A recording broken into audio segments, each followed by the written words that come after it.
My personal favorite comes from a book, Behold a Pale Horse, and firing over his shoulder and grazed an officer's head with a bullet. And so they opened fire on him. They shot him in the back. And so Alex Jones cut him off and was like, I'm not allowing him to do that anymore. It's not true at all. I listened to the episode. Familiar with and grown up with Western pop culture, are we really all wrong? Every single one of us. I just don't think so.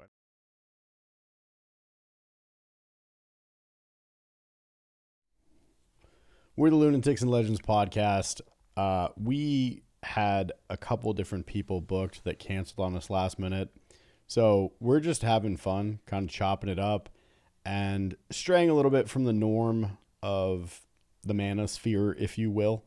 And just kind of having fun, telling stories and picking each other's brains. So we decided that we wanted to talk about conspiracy theories. And my personal favorite comes from a book, Behold a Pale Horse by William Cooper. And I don't know if you've ever read it. I originally bought this book with cash so that I wouldn't be on any radars, right? However, I think my favorite chapter in it was Silent Weapons for Silent Wars. And like this dude was like a Air Force / Navy officer, Vietnam veteran, and like talked about some wild stuff. And he actually predicted the stuff with 9/11 before it happened. And there was like beef between him and Alex Jones. Like there's all sorts of stuff that goes into the story. However, he came out in like July of 2001 and was like, people, I'm telling you, they are going to attack the World Trade Centers again because of the 92 or 93 bombing or whatever it was. And he thought that they were going to bomb it. He didn't realize that it was going to be a plane attack, right? But he goes, they're going to bomb the World Trade Center again, and they're going to blame it on someone named Osama bin Laden.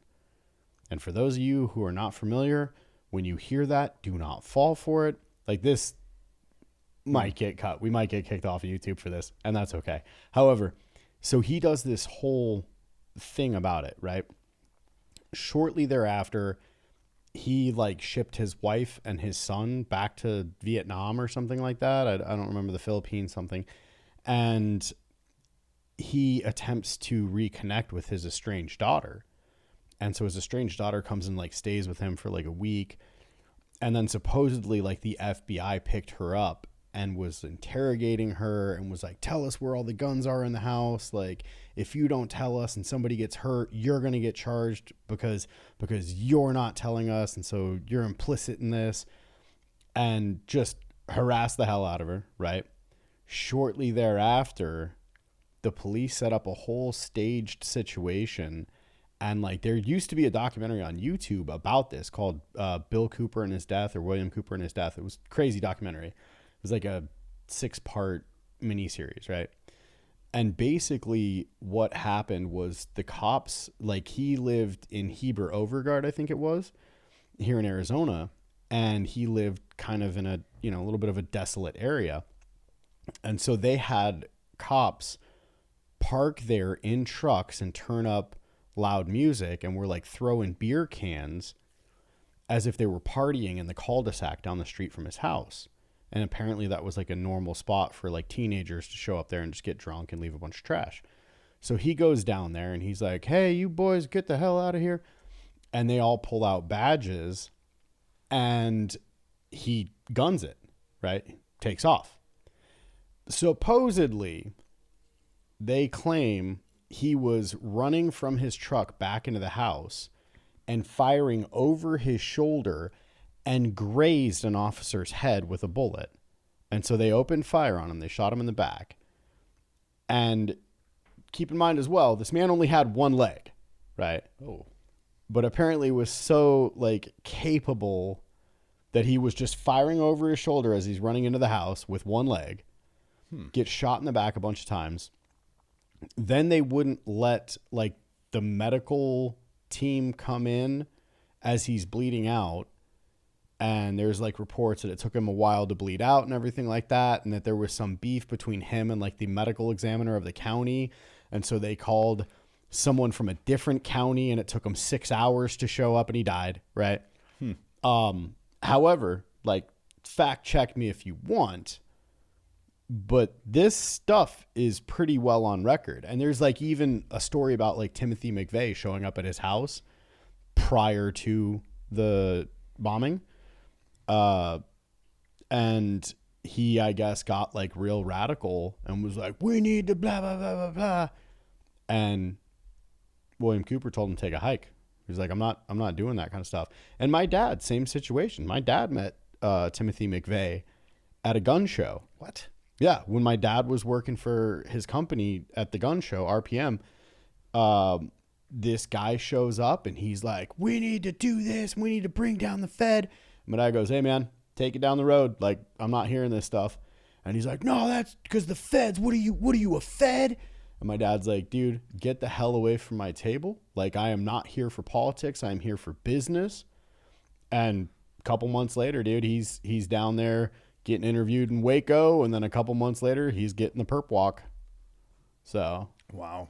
but yeah, as far as, sorry, I went off on a tangent there, but yeah, there's all sorts of crazy stories with Bill Cooper and like the beef between him and Alex Jones. Like, he was claiming that Alex Jones was CIA shill for a long time because Alex Jones was constantly like, the Feds are doing this and they're taking over and they're coming for us. Run for the hills. And so all these like preppers and constitutionalists would like literally head for the hills. And he called him out on it, was like, you need to stop that stuff because, you know, the boy who cried wolf, like eventually the wolf's going to come and these people are going to think that it's another BS situation. And, you know, you're not okay to do that. And so there was this claim that Bill Cooper went on his show and I listened to the interview, right? Alex Jones claims he was cussing like crazy the whole time. And so Alex Jones cut him off and was like, you know, I'm not allowing him to do that anymore. It's not true at all. I listened to the episode and he was polite and respectful. And in that documentary, like people even claim Bill Cooper didn't even cuss. So I don't know there. However, yeah, dude, it is wild. And you can still find, like, go ahead and search YouTube, but come back to our video. You can still find like the broadcast of him talking about, you know, yeah, the Fed said that they were going to do it. Like, we had the intel. It's happening soon. They're going to take down the World Trade Center and they're going to blame it on this guy from the Middle East named Osama bin Laden. He comes from Saudi money. So, yeah, that book is wild though. It breaks down like the dynamic of like the nuclear family and how they're going to destroy it.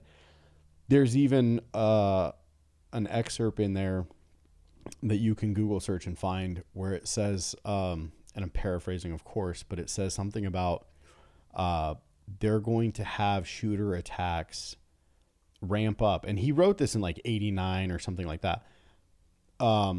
Maybe in the early 90s, but it was like they're going to have shooter attacks, like mass shooter attacks, so often that the public will not only surrender their guns, but they'll want to surrender their guns. And they'll stop at nothing. They'll even start shooting children at schools. And this was prior to Columbine. This was prior to like, you know, Aurora, like all Sandy Hook, all of the big shootings. Like this was prior to that. It was unheard of back then. I mean, the guy was a conspiracy theorist and like, you know, you say some stuff like that and they're like, okay, yeah, tinfoil hat. And now here we are. That's wild.